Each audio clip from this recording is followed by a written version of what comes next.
Welcome back. Erev Shabbos Shuva. After such a Yom Tov, after such a Chadshus,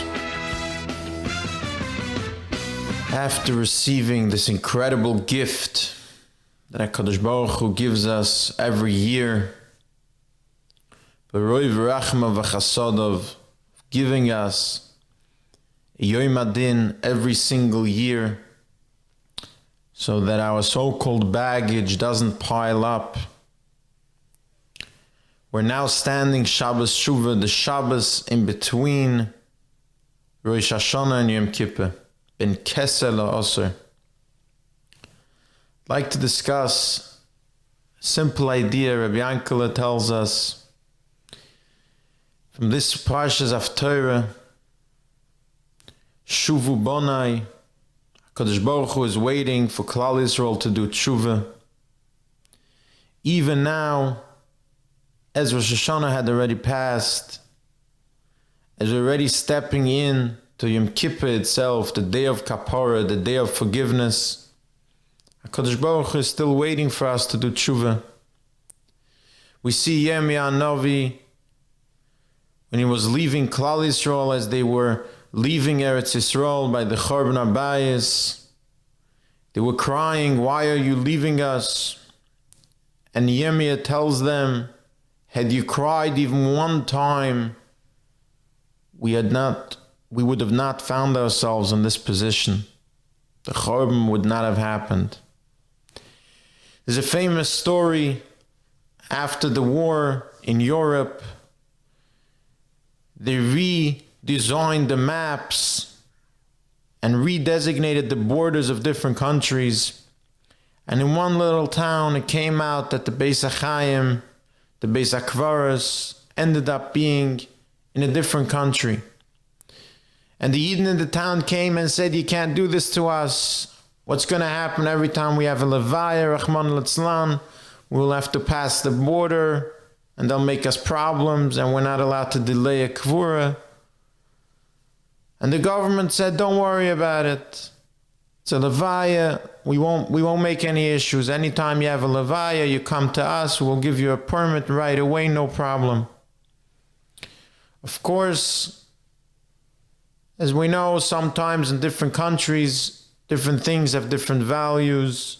And at some point, people realized that with this free permit came a new opportunity for business, as they would fill up a coffin with whatever material one country had and transfer it over to another country, acting like there's a levaya going on, acting like there's a reason for them to pass without checking in with border patrol and without checking in with customs.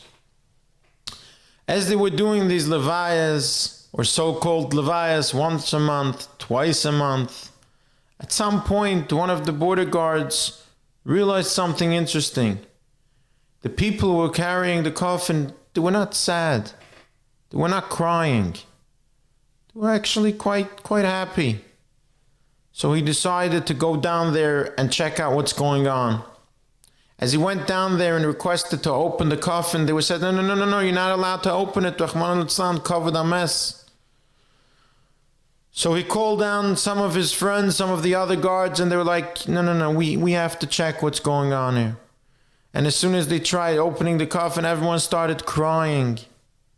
And the guard said, had you cried before, we would have not opened the coffin. But now that you did not cry, we will open it. And of course, they found the contraband and they found what they were hiding there. Rabbi Yankele follows this up by telling us a story. One time, he was in New York and he gave a speech, and afterwards he was told that there was a famous rich person that came from Lawrence to listen to his speech, and maybe you should go over to him and speak to him for a few minutes. As soon as he went over to him, this wealthy person told him, "You should know, this is my balance. I have $11 million in the bank, and I will give you half if you can do one thing. I can see that you are a very, very successful speaker. Rahman al-Islam, I have a child that's about to marry a goy. If you can convince him not to do it, I will give you half my money. Rabbi Yankov looked at him and told him, you have 11 million. I have much more than that. And of course this person gave him that look. Oh wow, he's at a different standard. He has more than that. And Rabbi Yankov continued to explain and said, if you were saying that one child is worth 5.5, I, Baruch Hashem, have many children who are good, who are Vayelech Yidden, who do the right thing, which means I'm worth way, way more than the 11 million. But to get to the point, he told him, had you woken up earlier and sent your son to yeshiva instead of to college, we would have not been standing at this point. And this person started crying, but what should I do now? And of course, the point is now at Shabbos Shuva, we're at a point, we're at a middle point between Rosh Hashanah and Yom Kippur, we're at a point where yes, Elul passed, the Slichas before Rosh Hashanah passed, Rosh Hashanah itself passed, but we still have the opportunity to do the little bit of crying and tshuva that's necessary before, so that we don't have to cry after, Rahman al-Islam. I would like to finish off with this one more idea. From one hand, we have this idea of tshuva, of bechiyah, shari dimaloy nenalu. If a person cries, nothing can stand in his way. These tears that are flowing from Klal Yisrael today, nothing stands in their way.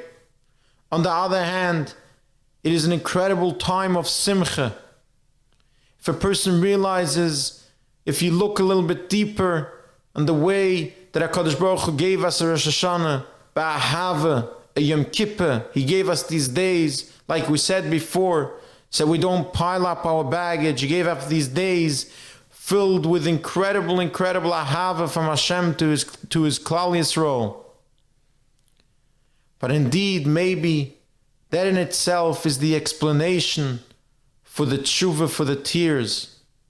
When a person finds himself in a matzav where he realizes the incredible ahava that Hashem has to us, the tears just start flowing by themselves.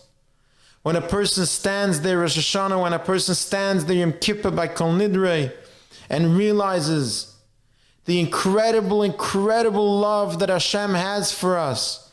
And that's why He said, as a father, I can't just let you run off year after year. Once a year, I'm going to take you in and give you a clean slate. Once a year, I'm going to forgive you for everything. When a person realizes the incredible ahava, of course, the tears start flowing. And of course, nothing can stand in the way of those tears. And of course, Shabbos, when we're not allowed to cry. Shabbos, that expression of ahava comes from us enjoying the Shabbos, enjoying the gift that Hashem gave us. The incredible gift of Shabbos, where it's a day that Hashem Kavayachal is yearning for us and we're yearning for Hashem. So let's take this opportunity to maximize the effect of this Shabbos and the days ahead. Have a wonderful Shabbos and a Gemar Chasima Tova.